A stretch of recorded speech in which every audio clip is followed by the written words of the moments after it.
so much for joining us to the 15th ArchiTalk today. We feel deeply honored and really extremely privileged to be able to host David Gianotten from OMA here as the keynote speaker.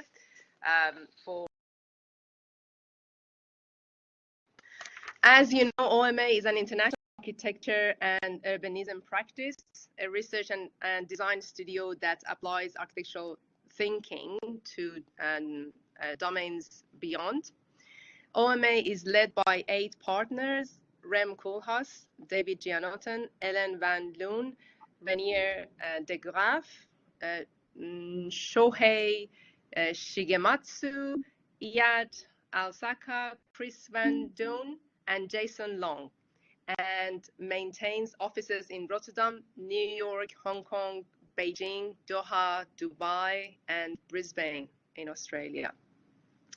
David Gianotten is the managing partner architect of OMA. He oversees the overall organizational and financial management, business strategy, and growth of OMA in all markets, in addition to his own architectural portfolio.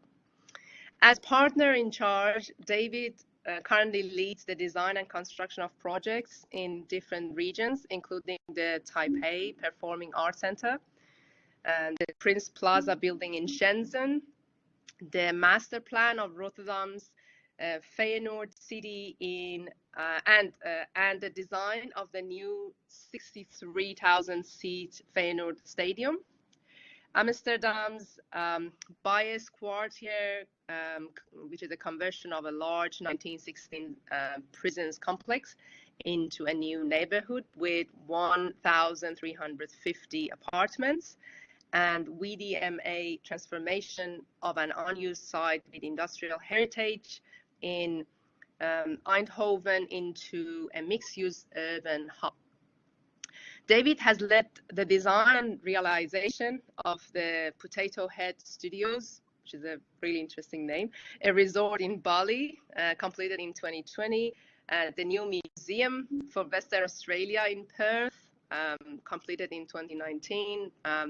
We had the privilege to basically work with OMA here in Perth locally, and MPavilion 2017 in Melbourne, and the Shenzhen Stock Exchange headquarters, completed in 2013, among many other projects. David joined OMA in 2008, launched OMA's Hong Kong office in 2009, and became partner in 2010.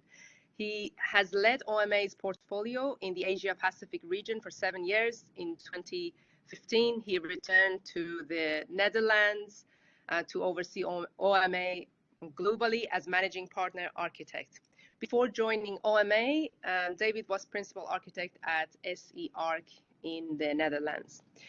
And since 2016, David has been a professor in the Architectural, Urban Design and Engineering department at the Eindhoven University of Technology, where he is a graduate in architecture and architectural engineering. He also serves on the board of the Netherlands Asia Honors Summer School. So really impressive. I actually, took 30 minutes, honestly, to summarize all the projects and so on. So there was a lot more. David, I hope you forgive me for summarizing your achievements, but that is really impressive. Thank you very much once again for accepting our invitation. And we've been basically waiting for that for a few months now. I just hand it over to you. If you want, I'll just stop this basically poster so people can see you if you want to have a few words before starting the presentation. Thanks. Hello, for me, good morning. For most of you, probably afternoon. It's nice to kind of, in this time where everything is a little bit different, do a lecture anyway in Australia. Of course, a place where I, because of the Perth Museum, but also some projects on the other side of the country, normally came every 6 weeks, but at the moment that is obviously not possible. So digitally present is also fun for me today. What I will do with today is I will share some insights on the Perth Museum, which is just completed, and on the project in Bali, which with the funny name Potato Head Studios. And I will try to tell how we engaged on these projects, and especially how they went from an idea to realization over time. I will share my screen now. I hope everybody can see the presentation. Is that correct? Yes. Okay, good. Then first, a very small introduction, not to summarize anything, but just to explain a little bit about our practice. So OMA is an architectural office, but next to the architectural office, we have a think tank, which is simply the mirror image of our office, which is called AMO. And AMO helps us to elaborate on the thinking architects have, not only about buildings, but also about society and design. And we do quite a bit of work around the world with different governments and different institutions on future thinking as well. Next to that, we do, of course, a lot of writing. All of us have several books on our names, which is something we think architects should be obligated to. You already summarized where our offices are. Our headquarters is obviously in Rotterdam, but we have slightly a different strategy than most of our competitors. We have partners located worldwide over the globe, so that partners are always on the table on projects, and decision making can take place there where clients are. That makes us really a global practice with projects on all continents currently operating, which is in this time quite challenging because of the different rules and regulations in every country related to the COVID-19 situation. Normally, we're constantly on the move. We document also where we go, how we go, and this is kind of an interesting slide which documents our movements around the globe on partner level. OMA is a practice that wants to be involved from very, very early phases. We also do projects now where we take the initiative ourselves. Feyenoord City, for example, was mentioned in the introduction, is a project where we came up with an idea for the project and then found the government and the clients and the investment to it. And we always follow through our buildings through completion and even beyond in certain cases. We believe that we are, let's say it differently, we're sometimes asked to just make a sketch because OMA's name, and then kind of somebody else would execute, which is something we would really not want. We always try to find the challenges in projects, and we really focus on the maximum outcome. That means something for the process. Very often we don't immediately start with sketching. We start with writing or asking questions to get the brief sharp, but also to get the real challenges of the project clear. That also means that the words fast, cheap, and great, which almost all developer or government uses in the beginning, for us in itself don't mean much, but when you combine certain things and really go to the essence of the project, we can find the aim in the project. In the two projects that I will show, you will also see how we dealt with that situation. This was already in the summary, in the introduction. So we are 8 partners at the moment. Rem and myself work globally, and the other partners work regionally, from Europe to the Middle East to America to Asia. this I will skip because you mentioned almost everything. And then I will go to the first project, which is the new museum in Perth. Some of you are in Perth now. I'm pretty jealous. A really nice city. We have had this project on the radar, let's say about 2.5 years before the competition was run. And we teamed up with Hassel, big Australian practice. We had done work together before. And we thought that for this project it would be good to really bring the two practices together. And Multiplex was the contractor we teamed up with. We competed against Jean Nouvel and Norman Foster for this project. And believe it or not, but that was the very first time that these three architectural offices went head-to-head in a competition. We very often encounter Foster or Jean Nouvel, but it was never with the three of us together. And a very interesting project where the brief mainly talked about stories and stories of Western Australia, stories of the history, stories of the current, and especially also stories of the future. So where we started the competition, again, not with a concept design, but much more with an analysis about the people of Western Australia, about the differences in places, and also the huge amount of culture from unbelievably long ago until now, and made that analysis very clear. What we found were a continuous amount of stories, but especially also a lot of places where storytelling took place. For us, a museum is a living organism, is not something that is static where you, excuse me, where you consume art, but is a place where stories are told and where things evolve. That for us was very important in the concept design. So we really wanted to make a place that was open to everybody and that could also form the entry to the museum. And therefore there was no threshold to get to the location, to get in touch with the stories, and hopefully be wheeled into the museum itself. We also set up the museum in such a way that it was continuous, that there were loops in the museum and everybody could wander around and find their own narratives. We called them the narratives loops. And then we worked with what we called shifted forms. We made a volume that really emphasized this space or the city room, but it also combined the old and the new in every shot that you see of the project.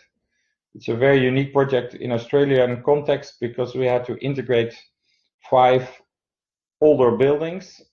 For me as a European, maybe we would not call them old, but they are from 200 years ago and tell a lot of stories about Perth and its history. That city room is literally a huge open space in the heart of the project. The urban design parameters of the project dedicated a block and an outside perimeter, which would mean that nobody could enter the site really and could come into the space.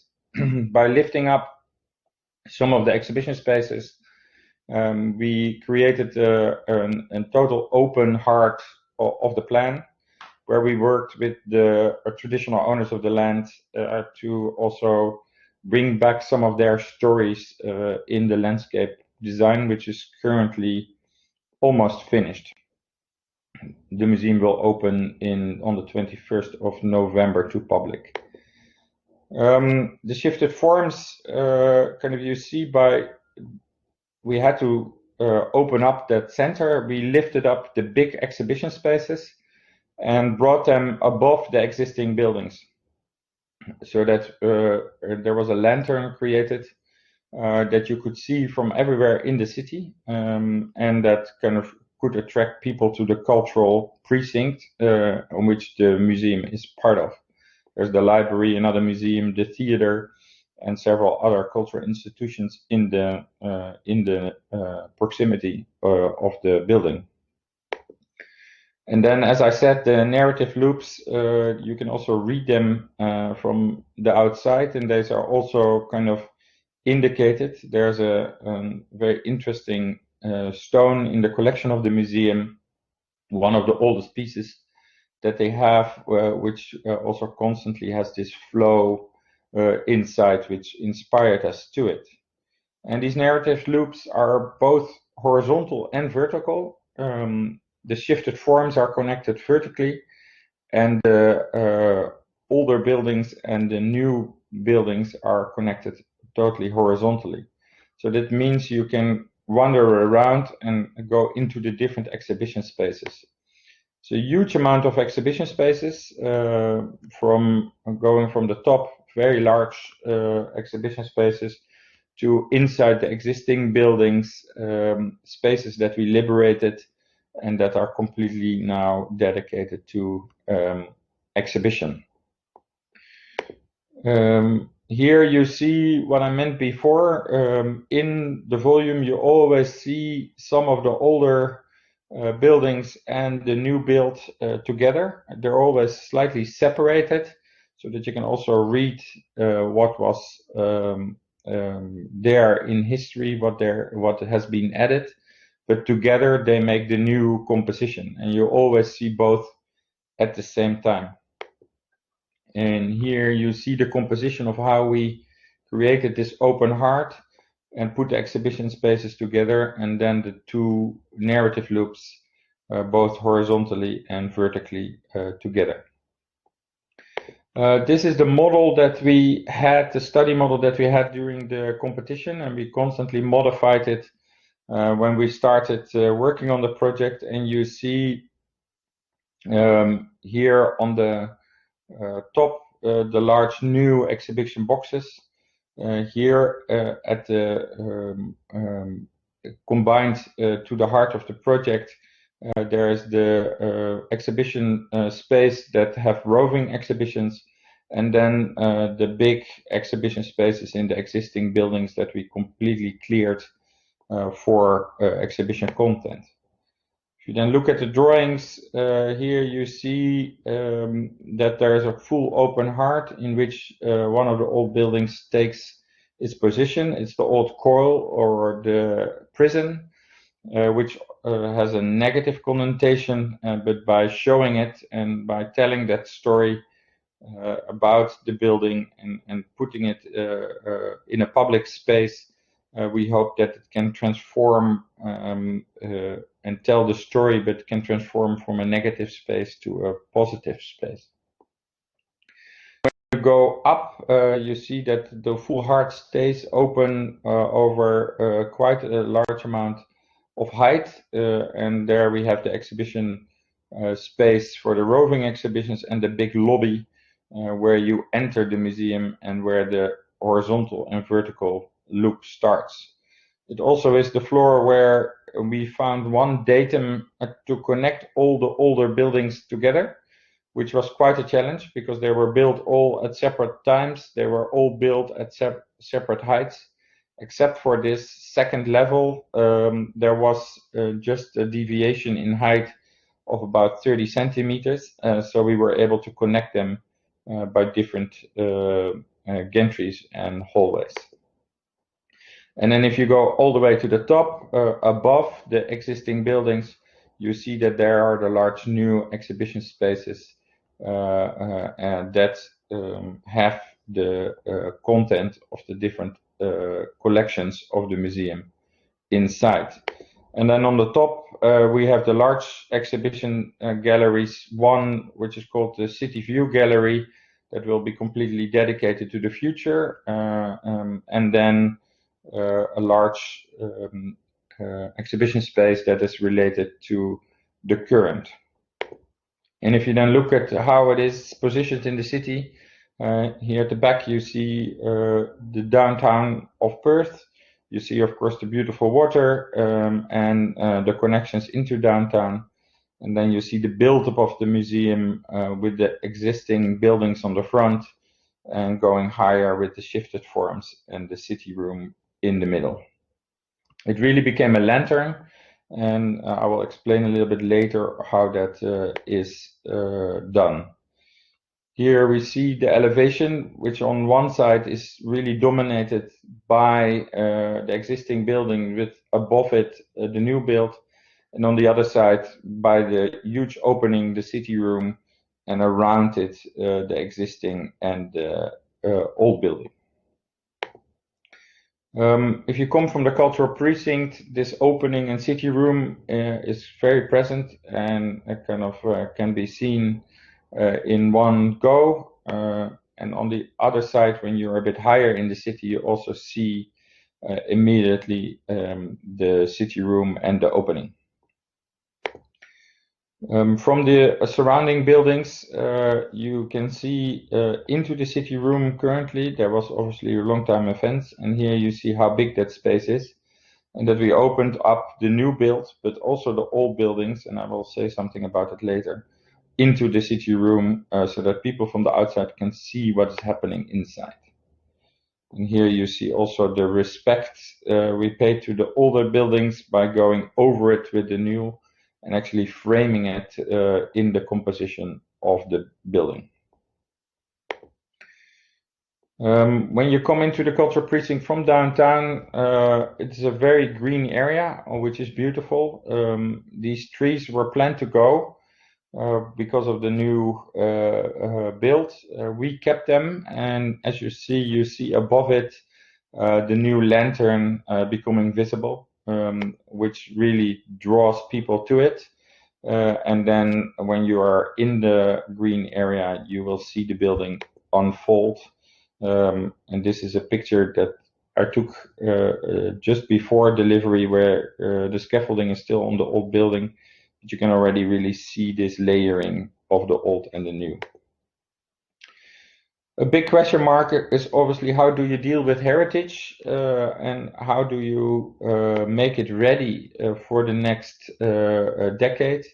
Because for us, working with heritage is not only preserving it, but it is also about how you can give it new life and can make it really ready for another future. The Beaufort building, which was actually a laboratory building or research, we used to create a new opening from the street into the city room, and we lowered the ground level and cut underneath the main floor the passageway. We did that in such a way that you can also take it away again and could restore it back, but it would give us a passage underneath the existing building going into the city room, connecting it also to the street. And the Beaufort link is now there, and what you see is became one of the entry points to the museum. It is also on the street and the naming of the museum. We didn't want the old buildings to portray the museum, but in the new intersection we have indicated that. On the other side of the same building, we had to connect it to the Jubilee building, which was an old library building and an old governmental building. And there we had a staircase that was declared monumental, but we couldn't use it if we would not have modified the connection points in it, because current code would not allow us to do it. However, by introducing new levels, we could make the stairs less steep, and by opening it up behind the stairs, we could actually from the Beaufort stair look into the city room and make that connection visible. Next to the stairs, we made new elevators that actually connects that datum of the existing buildings on level 2. And this is then also one of the joint nuts.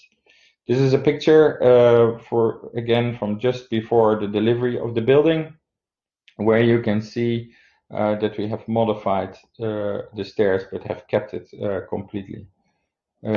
We were able, as I already said, to level up. Here you see a picture of myself and Mark Lachlan from Hassel, who was together with me the principal architect on the project.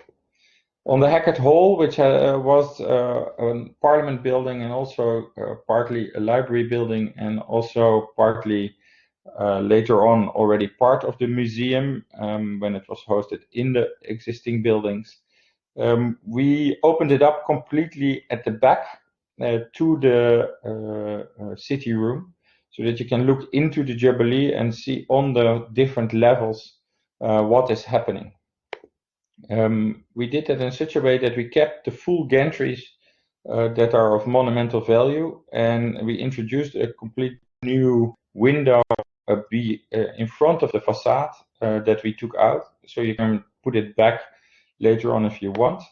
But also from the inside, it gives you the possibility to interact with the city room in full.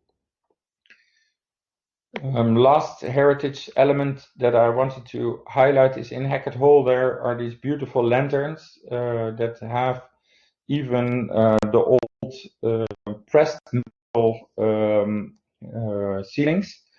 We opened up one of these lanterns, took the lid off, brought the lid up to the ceiling of the new build, so that you actually from the new build can look into the Hackett Hall lantern to see what is happening in the Hackett Hall. And that became one of these nuts that I will share later, or notes. And you see here how we did that opening. We just cut it off and put glass over it. Here you see a view from that opening into the Hackett Hall, where you currently see the exhibition and the events planned there. And here you see that pressed metal ceiling that has been lifted up, and here you see them together. The nice thing is that there is kind of vertical circulation next to it.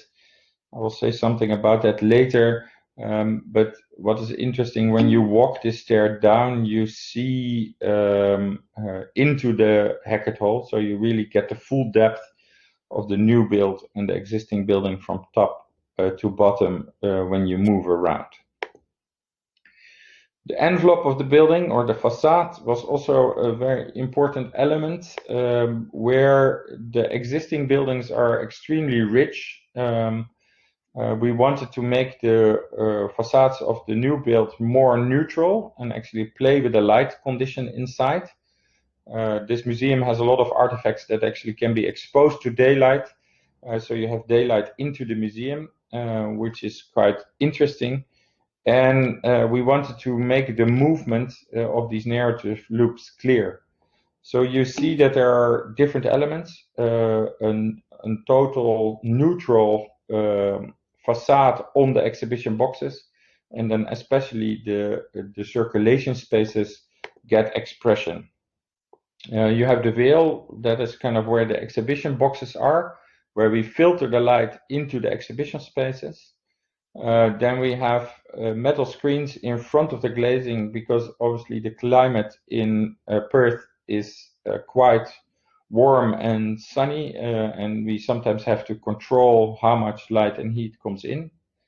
There where we are in shade, or where we have areas which are covered by the shifted forms, we used clear glass. And on there where the narrative loops are going, so the horizontal and vertical loop, we have an interlayer mesh in the glass that is gold colored, so that you can see the movement.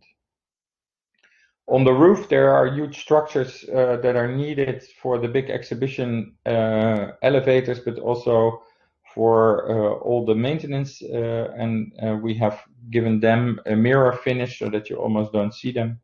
And then you have the large soffit of the city room, where we worked with copper, so that will color over time and age over time, which is the idea. The color will come closer and closer to the existing buildings, so that the unity of new and old become clearer. and then we obviously have closed elements in it. So here you see that all the new exhibition boxes are put in this veil, and this veil has a pattern depending on the light.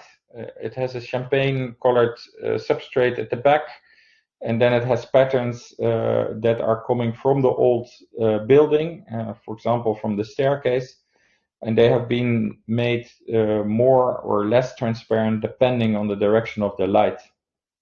On the outside it looks quite solid, but when you look on the inside, and I'll show you some pictures, the light filters through. So from the outside you see almost a solid facade, but from the inside you get this effect. And this is on the south side, which obviously is the positive light in Perth, where light really sprinkles through into the circulation and looks. In the evening you really see where these openings are, and you see that almost these full boxes that look solid are fully transparent. Under it is the glazing, where I said there is more shadow, and you see there the full transparency of the building, and that is also very readable in the pictures and in the of course the real form and shape in Perth when you see it. Also at night you see the transparency of the building being very, very large. That soffit was obviously a very interesting part of the project, where we had to work very hard to create unity, but also to create a city room that is shielded from sun and rain, and that can be used year-round for activities and storytelling. And that soffit is made out of this copper, and that goes also on the higher levels on. And here you see a picture when you stand in the city room, how that soffit works. Actually, the paneling of the soffit is of course completely same as the units of the rest of the facade, so that it is a continuous veil around the building with this fifth dimension. Then I go to these nodes and the spaces. The vertical and horizontal loop constantly intersect, and they also have specific points in the old and the new buildings. Some of them have no exhibition and are purely for circulation. Some of them have exhibition in them and are these concentration points where stories can be told. And then some of them are the exhibition themselves. They are constantly readable and connected to the vertical circulation. Obviously, to go up to the exhibition boxes, there's the huge lobby, but also where the lantern is, there is this vertical stairs, spiral stairs going up. All these layers have been conceived in such a way that ceiling and floor are one. So we have a ceiling of acoustic plaster, and all the floors are made out of terrazzo, and the walls are constantly different, not only because of the facade that we designed, but also because some of the outer walls of the existing buildings became inner walls in the museum. Here we see an impression that we made during the competition of the lobby, where these huge escalators go up, and where people actually can get their audio. It is a non-ticketed museum for now, and therefore there is no real Bali to buy tickets, but there is a Bali where you can get your audio that tells you all the stories. It also tells you what is on the different what's on displays that you can find overall through the museum, and that are completely interactive. And here you see that lobby also hosting the shop, the museum shop, in the one space. Next to the escalators, you have these digital displays of what's on, also in a very large scale, and also people of Western Australia telling the stories of the unique habitat that is there. And here you see the three-dimensional way we played with this vertical circulation. They are never aligned, so you see the transition going up in full. Obviously, you have to go up if it would be normal stories, about 12 stories up. And here you see these big escalators under the angle, so that you always know where you move to. On other notes, as I just already showed, we have these spiral stairs that are in the same copper material as the soffit, and that kind of make this golden thread of the horizontal narrative loop through the building and connect it vertically. And here you see also how you can read the full height of the project and can also look into the lantern. Funnily enough, non-intended, this became kind of the place where people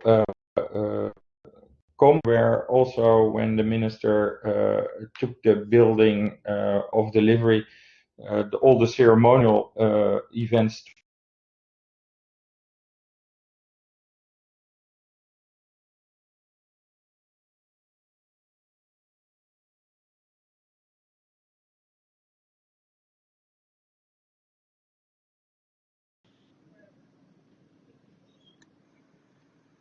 I think we lost David's voice.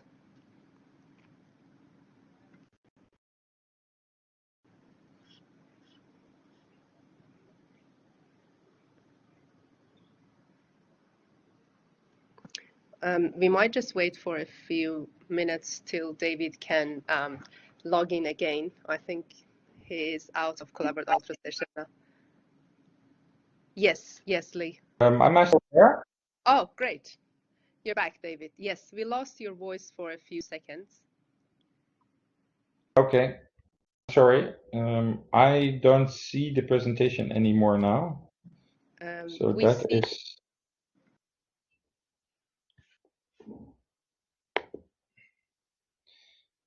Okay. I think I see again. Do you still hear me? Yes, we do. Okay. So this is the big note with the stair on the front of the building, which is also so prominent in the facade. A huge stair that connects these big exhibition boxes in the shifted forms on the top. Here you see a picture of how that turned out, which is this golden thread on the outside.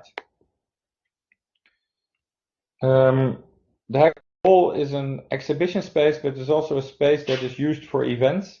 And that's also where the blue whale carcass of the museum, which is a very unique thing because there are only 2 complete blue whale carcasses around the world, will be displayed and is hang, and events are possible underneath this display. And here we see the blue whale hanging in the existing building, be completely brought back in its original state. And that is the outside of the project, and I hope that by this explanation the building becomes even more readable than we think it is already. Then I wanted to go to the second project, which is called Kata Oma, or Potato Head Studios, which is quite a funny project because it is on Bali. It's a resort, but it was intended to not be a resort and actually a public space for people of Bali and tourists to really come together.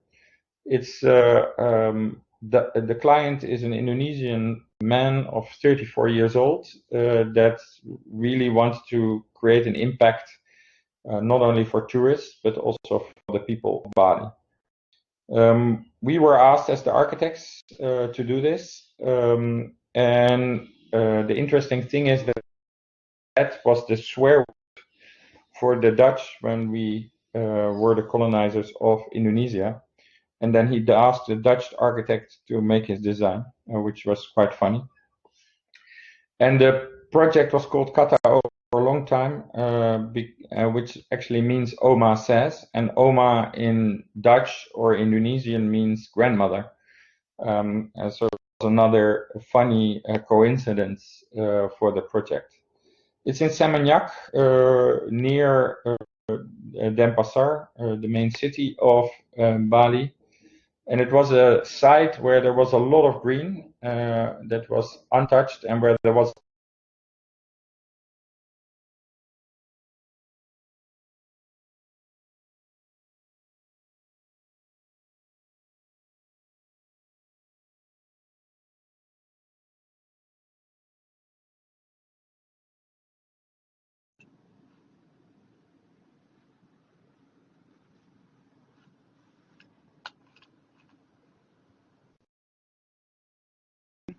Again, hopefully he can come back soon.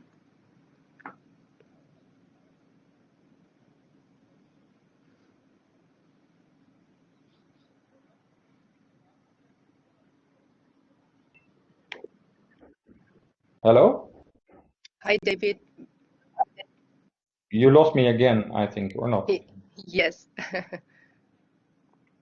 It's weird because I have very full reception, but it's probably the long length from Australia to here. So there we have the idea of the site, where there was really the forest, the beach. And in Bali, there are rules that you have to stay away 15 meters from the beach, which is violated by every single resort in the country. And we took the idea to really do that and not build anywhere in that 15 meters.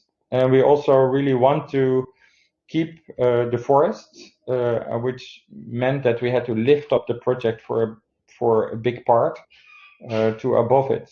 The interesting thing next to it is that in Bali you cannot build higher than the highest coconut tree on the island, which is about 15 meters. So by lifting up, we set ourselves a challenge that we could not go very high. This is the Beach Club, which already existed at the time and is a very popular spot for Indonesians to go to, but also now for tourists to go to, and actually brings 3 restaurants together, which we wanted to connect to.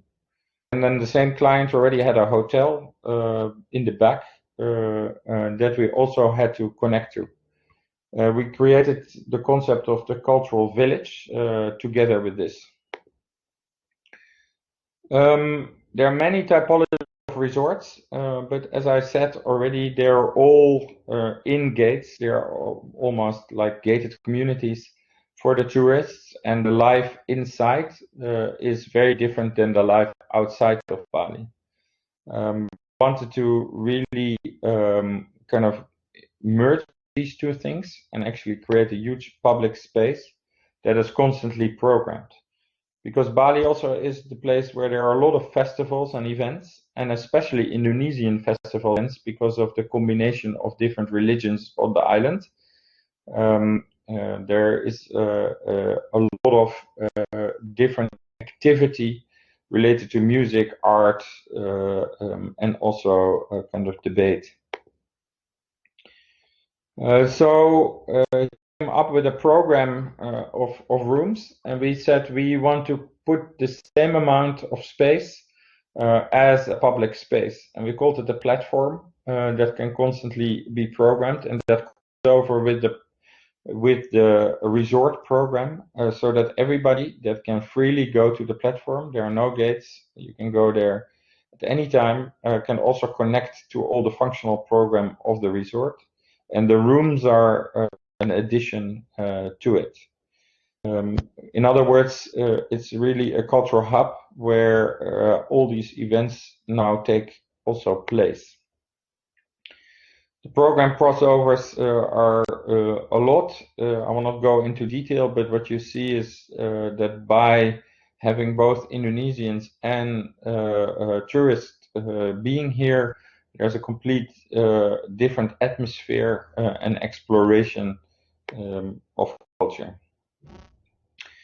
Because we wanted to preserve part of the existing green, we looked for floating typologies, which are in Indonesia very common, and that also, of course, had to do with the fact that people had to live free from the floor because there are a lot of animals living in this area that you don't want to enter your house so easily. But it also had to do with flooding levels. A lot of the islands are, of course, exposed to floods once in a while, and houses were lifted up for that as well. David, sorry for interruption. We have 5 more minutes, so we can save maybe 5 to 10 minutes for people to question and answer. Thank you. Yeah, I should be done in about 5 minutes. Here we see the vernacular of the typical Indonesian house, which we use to plan the project. So we have the full landscape, part of the forest that we preserved with the platform. Then we have the family house, which has all the elements of the resort. And then we have the rooms on the top. Here you see how that is in the middle. For the materialization, we use sand of the beach to color the concrete, because we had to work with all materials that are available in Bali, which was an interesting thought. Here we see the first samples, and then here you see the drawings of how we would see that then, and then the open platform that has the overall event space in it and the connection of the cultural village. There we brought the landscape in, which has also the black volcanic stone and all the plants. Here you see a picture of how it turned out. You see the color connection. When you come, as I said, there are no gates. You enter the village. There's the lifted ring with the rooms, and you enter immediately into the platform. In the platform is also where the lobby is, so there is no formal space. You're just encountered by the people, and you see that the old green has been preserved there where the building is. Here you see the platform where there is, in this picture, a cultural event going on, which is daily programmed in the resort. You also see the tika that we used for the facade, and the local wood that we used for the facade. So we all use local materials to really make it fit into Bali. And here you see this space in it. This is the stair up. You can see it here. You go up from the platform. You can go all the way to the roof where there are gardens and the sunset bar, a very beloved place to see. And here you see the platform with this movement to the roof above it. As I said, a full open plane and that enters into areas where people are and that have a connection to the subterranean restaurant and the tika, the Balinese calendar in the facade. Produced all in Bali.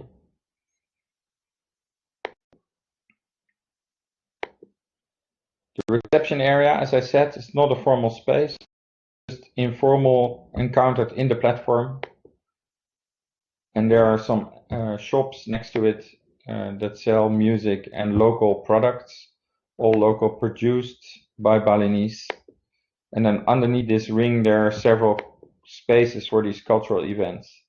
Next to it, we made a nightclub underground, which is for DJ Harvey, a DJ out of the 80s that is now in Bali, and is completely subterranean so that it can go on. Here is a picture of myself with Ronald Akuli, the client, and DJ Harvey in the beach club.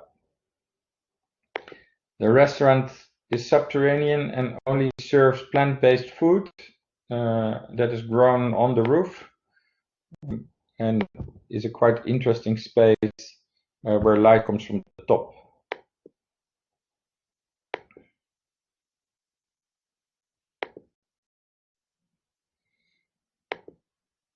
The beach area completely free, and there's the swimming pool and the big amphitheater where people can obviously refresh. You see in the pool also that we preserved the temple.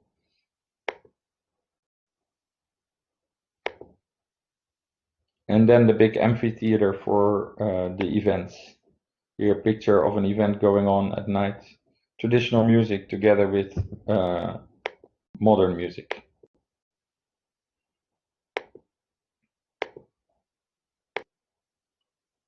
The family house has this wooden facade and all the facilities and library, exhibition space, but also some rooms. And it's made out of the local wood. It has a huge courtyard that is used again for all kinds of events, where we were able to preserve some of the planting. And then the rooftop with the sunset bar, a beautiful spot. You go there at night, and then here you have your drinks. The roof where the gardens are completely harvested for the restaurant. And then here we see the rooms that are at the back. And here you see a picture from inside of the rooms. The outside concrete is also the inside material, and all the furniture is created locally with the local wood.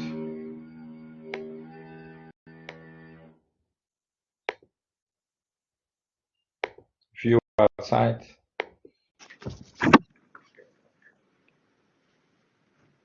And that's the presentation. Thank you very much. Thank you so much, David. I don't know whether you can hear my voice. You should. Thank you. Thanks. I guess having the audience from 5 different continents right now in the room, it is an indication of how interesting your works are. We really enjoyed. I think my instant take from the projects you shared with us today is how well you kind of explored the spatial quality and sensorial experiences for people, which is, of course, a pivotal, I guess, factor for every architectural design, but not always, observed in many architectural projects. So I think design for people is what I can see and quite enjoyed. Thank you so much. I think I'll leave it to the audience. If they have any questions, please ask. You can, feel free to turn on your microphone and just talk, or just type your questions and then I can read it out.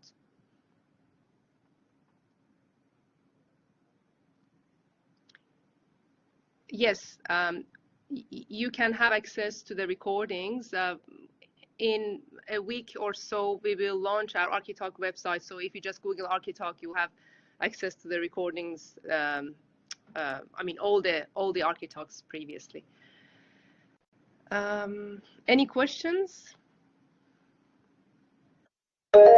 Neil, do you have a microphone? Yeah, can you hear me, Carissa? Yes, please. Go ahead. Yeah, thanks very much for the presentation. It was fantastic to get your thinking behind our Perth Museum and the Bali project. Just so thank you for that. My question, though, based on previous work from the office, the Quebec Museum, Prada Foundation, MPavilion, etc., is the Perth Museum an extension of a language that the office is pursuing, which, because I can see some connections, and the Bali project seemed very specific to place, whereas the Perth project perhaps is less so. And the sort of second part of that question, would your language have been different if you hadn't been dealing with the existing buildings of the museum? I think both are very contextual. Both projects are very contextual because they try to kind of really open up a site to a large audience instead of taking a site by building. They both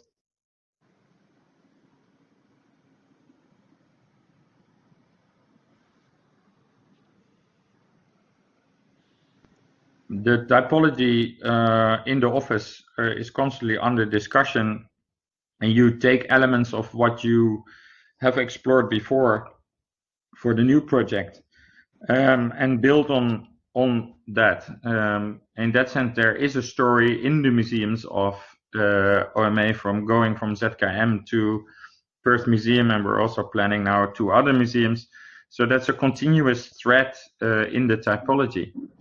The language of many of our museums is such that we try to really bring in light into the exhibition spaces, which to us is a very important element to really liberate this black box principle. The Bali project is of course extremely contextual because we also had to build completely with local materials that could be sourced by the client locally there. And therefore it looks maybe more contextual, but in fact it's conceived around the same principles of public and use and cultural intermingling. So in itself, it's a resort, but it is more focused on the interaction between people than on the resort typology. If we would have not all buildings in Perth, if we would then make a different project, yes, for sure. However, if the language would be completely different, is something I cannot answer to because it's not the case. So I've never studied it from that perspective. Yeah. Thank you. Thanks, David. Any other questions?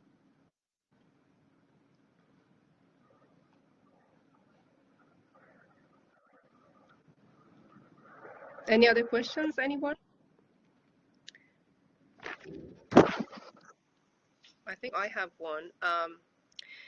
So I was wondering, well, David, you presented a lot about, you know, your sustainability strategies, etc., keeping trees and so on.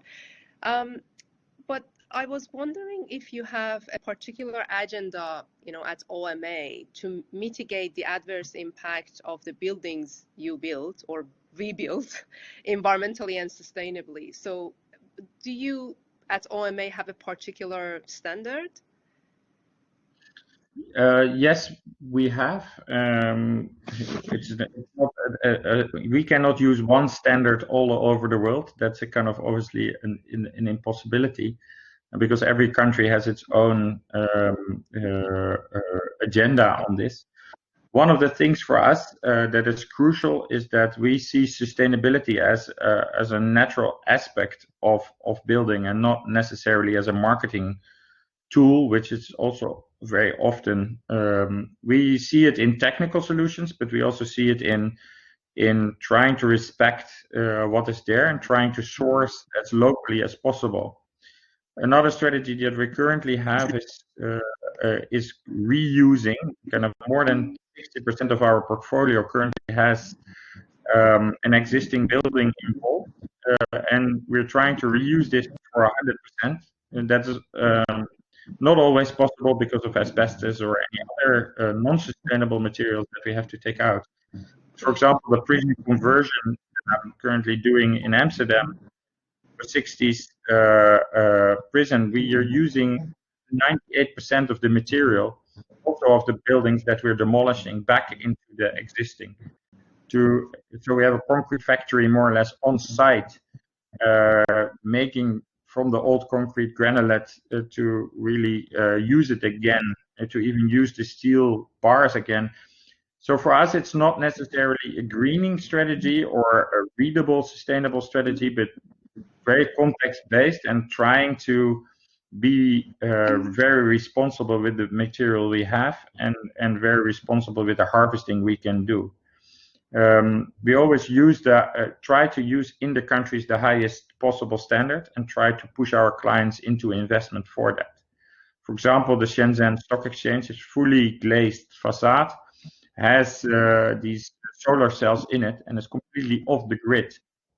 One of the first big buildings in China that are actually completely self-sustainable through that agenda. So there are many different iterations of how we approach it project by project. but it is a very important part of the agenda. But a natural part, not something to try to stand out on. Great. Yes. Thank you. Thanks, David. Sebastian Monroy has asked, what do you think is the role of the museums today and what they could offer in the future? I think museums are really places where people are educated and where different cultural expressions can come together and can be debated and can be explored or can be even transcended. So for us, a museum is a place that is not static, but it is constantly changing and constantly on the move. And that's also what you see in many of our museums that we design around the world, that we're constantly emphasizing the progression and the cultural debate and put that at the heart. For example, in Perth, by having the city room with the storytelling, kind of instead of going to look at one artifact, it is much more interesting to have this interaction about it. And we're also developing with, for example, Samsung platforms in which you can have the exchange when you are in museums, not only digitally, but also in 3D, so that you can really explore an artifact much more beyond what it is when you just look at it. We think that is extremely important. There are many museums around the world, and as a museum, you really have to tell a story to be interesting in our point of view. Great, thanks, David.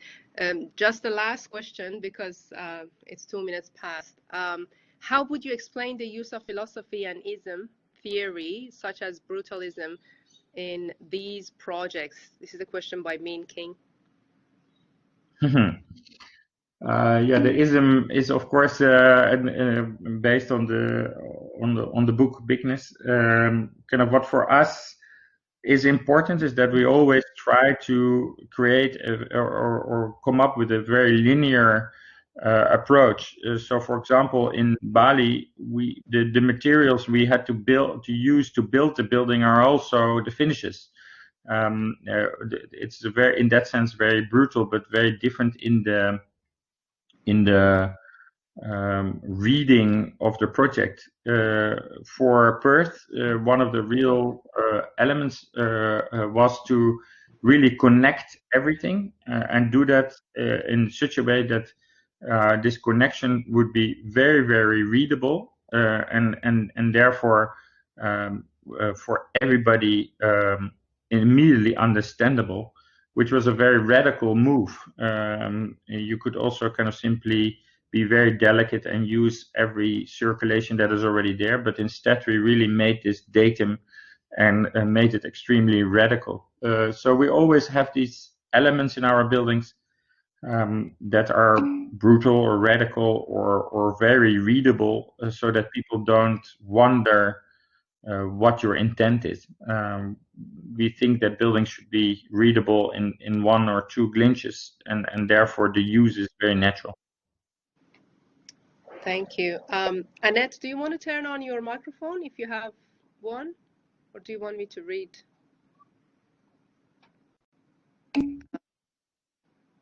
I think, okay, I don't have, okay, no worries. I can read out. My colleague, Dr. Annette Condello, has asked, did Perth Brutalism, the AGWA Art Gallery of Western Australia, figure into the museum redesign? Sorry, I didn't really get the question. Yeah, I'm just trying to understand it myself. Annette, can you just articulate a bit more? Did Perth Brutalism figure into the museum redesign?